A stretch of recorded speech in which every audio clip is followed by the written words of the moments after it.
Vanities of vanities, says the teacher. Vanities of vanities. All is vanity. What do people gain from all the toil at which they toil under the sun? A generation goes and a generation comes, but the earth remains forever. The sun rises and the sun goes down and hurries to the place where it rises. The wind blows to the south and goes around to the north. Round and round goes the wind, and on its circuit the wind returns. All streams run to the sea, but the sea is not full. To the place where the streams flow, where they continue to flow. All things are wearisome, more than one can express. The eye is not satisfied with seeing, or the ear filled with hearing. What has been is what will be, and what has been done is what will be done. There is nothing new under the sun. Is there a thing of which it is said, "See, this is new"? It has already been in the ages before us. The people of long ago are not remembered, nor will there be any remembrance of people yet to come by those who come after them. I'm reading from the NRSV version, and that's my preferred version for even personal study and reading. And the way we're going to do this is I am not doing prior study. I am literally reading the text and underlining some verses that speak out to me because I haven't read it in this Bible before.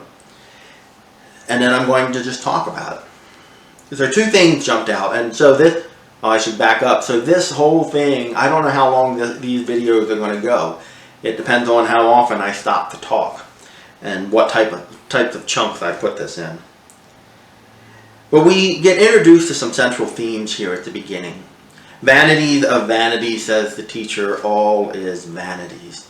That word for vanity, I believe, is hebel. And I could be pronouncing that wrong. Again, I'm not a Hebrew scholar. But that word is very interesting. It can mean breath. It can mean wind. It can mean ethereal.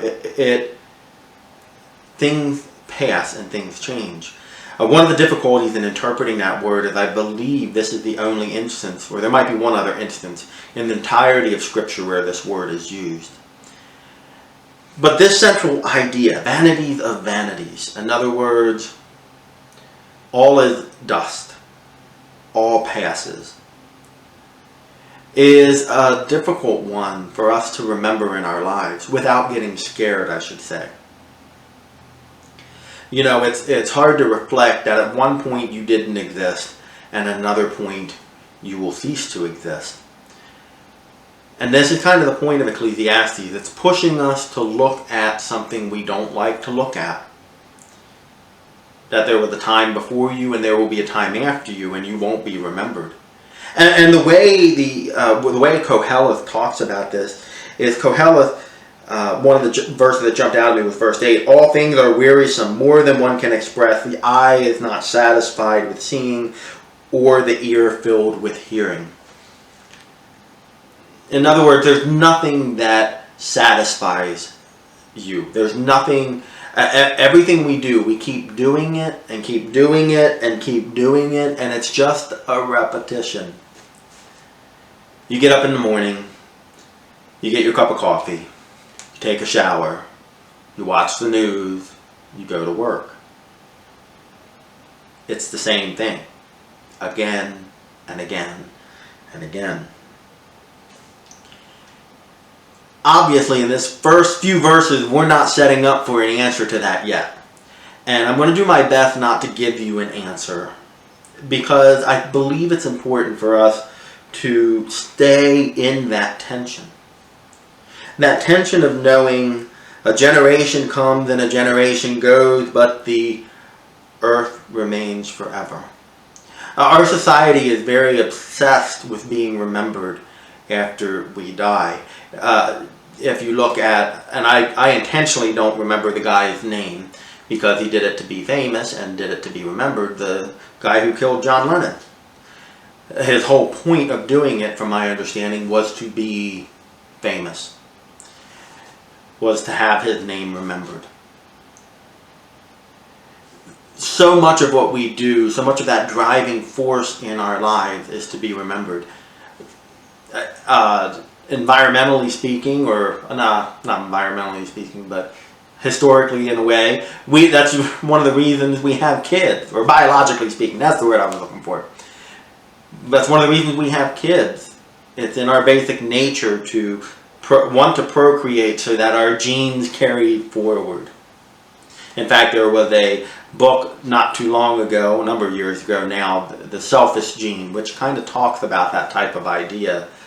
Albeit it talks about some other things too. I want you to take some time to reflect on what feels like it just never ends to you. What feels like you're just running on a treadmill. That one day comes and one day goes and you never really think about it because it just continues to happen. Rest in that idea, knowing that sometimes life just happens and it passes by so fast. What verses jump out to you in this opening section?